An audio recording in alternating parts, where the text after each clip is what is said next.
नाज़रीन आदाब, मैं हूं खालिद शहबाज। आप देख रहे हैं गवाह न्यूज़। हैदराबाद के मुस्लिम नौजवानों ने जहेज़ ना लेने का अहद किया है। सोशल रिफॉर्म सोसाइटी के परचम तले डॉक्टर अलीम खान फल्की की ज़ेर क़यादत 11 मार्च को शहर के मुख्तलिफ इलाकों से नौजवानों ने मुखालिफ जहेज़ मोटरसाइकिल रैली निकाली, जो मीडिया प्लस ऑडिटोरियम एबिट्स पर पहुँच कर जलसे आम में तब्दील हो गई, जहाँ अलीम खान फल्की ने इन नौजवानों को जहेज़ ना लेने का हल्फ दिलाया।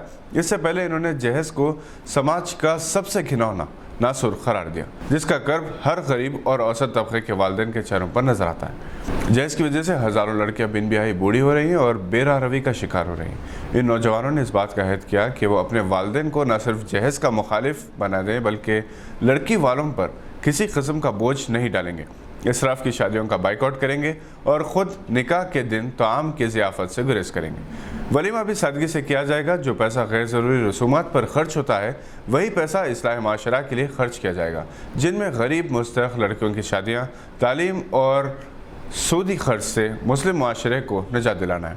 नौजवानों ने जहेज़ मुखालिफ प्ले कार्ड्स उठा कर रखे थे। इनकी रैली इंतहाई मुनज़्ज़म बेहतरीन डिसिप्लिन की मिसाल थी। यहाँ ये बात काबिल ज़िक्र है कि इन दिनों जहेज़ की मुखालिफत में आवाम में शोर बेदार हो रहा है। 14 मार्च को शरई कौंसिल की जानिब से जनाब मोहिउद्दीन की क़यादत में मीडिया प्लस ऑडिटोरियम में ख़वातीन पर मज़ालिम पर एक सेमिनार मुनक़िद हो रहा है, जिसमें इस बात पर गौर किया जाएगा कि जिन ख़वातीन पर मुसलसल जुल्म किया जा रहा है, कभी जहेज़ के नाम पर, कभी औलाद के नाम पर, कभी किसी और बहाने से, ना इन्हें तलाक दी जा रही है और ना खुला, इनका मुस्तक़बिल क्या होगा। ग्रेजुएट हल्के के इंतखाबात के लिए चंद घंटे रह गए हैं। टीआरएस, बीजेपी और कांग्रेस की मुहिम शिद्दत इख्तियार कर गई है। टीआरएस और बीजेपी के लिए वक़ार का मसला है, ताहम कुछ अच्छे उम्मीदवार आज़ादाना तौर पर मैदान में हैं। ये मुस्लिम उम्मीदवार जिनका दामन बेदाग है, जिन्हें अपने कौम के वोटों पर भरोसा है और ये यकीनी तौर पर मुस्लिम वोट्स के हकदार हैं। इनमें प्रोफेसर अनवर खान, साबिक़ प्रिंसिपल अनवार उलूम कॉलेज काबिल ज़िक्र है। आम मुसलमान और ग्रेजुएट्स ने जनाब अनवर खान की तायद का ऐलान किया है। अगर मुस्लिम ग्रेजुएट्स इनके हक़ में वोट इस्तेमाल करते हैं तो इनकी कामयाबी नामुमकिन नहीं। इनके पास दौलत और वसाइल नहीं है। ईमानदारी, दियानतदारी, समाजी खिदमत का जज्बा और बेदाग रिकॉर्ड है। सियासी जमातें इंतखाबी वादे करती हैं, मुसलमानों को लुभाती हैं और करियाबात के तौर पर इस्तेमाल करती हैं और भूल जाती हैं। बेशतर तंजीमों ने अनवर खान की हिमायत का ऐलान किया और मुस्लिम ग्रेजुएट ने बतौर ख़ास अपील की कि वो घरों से बाहर निकल कर वोट डालें। इसी दौरान मुस्लिम एडवोकेट्स ने टीआरएस की तायद का ऐलान किया। इस सिलसिले में मीडिया प्लस ऑडिटोरियम में एक इजलास मुनक़िद हुआ।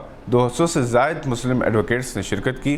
साबिक़ रियासती वज़ीर जनाब Fariduddin, Akbar Hussain, Mirza Nisar Ahmed advocate, Muzaffarullah Khan advocate, doctor Zakir Hussain Javed मौजूद थे। साबिक़ रियासती वज़ीर जनाब फ़रीदुद्दीन, अकबर हुसैन, मिर्ज़ा निसार अहमद एडवोकेट, मुज़फ़्फ़रुल्लाह खान एडवोकेट, ज़ाकिर हुसैन जावेद मौजूद थे। एम.ए. वहीद एडवोकेट इस इजलास के दाई थे। Federation of Telangana minority education institutions ने कांग्रेस की हिमायत का ऐलान किया। जनाब ज़फ़र जावेद की जानिब से तलब करदा एक इजलास में ऐलान किया गया, जिसमें उत्तम कुमार रेड्डी, जनाब मोहम्मद अली शब्बीर और आमिर जावेद के अलावा दीगर हज़रात ने शिरकत की। ये थी आज की चंद अहम खबरों पर नज़र। अगर आपने अभी तक हमारे चैनल को सब्सक्राइब नहीं किया तो इसे लाइक और सब्सक्राइब ज़रूर करें। हम फिर हाजिर होंगे ऐसी कुछ खबरें लेकर। देखते रहिए गवाह।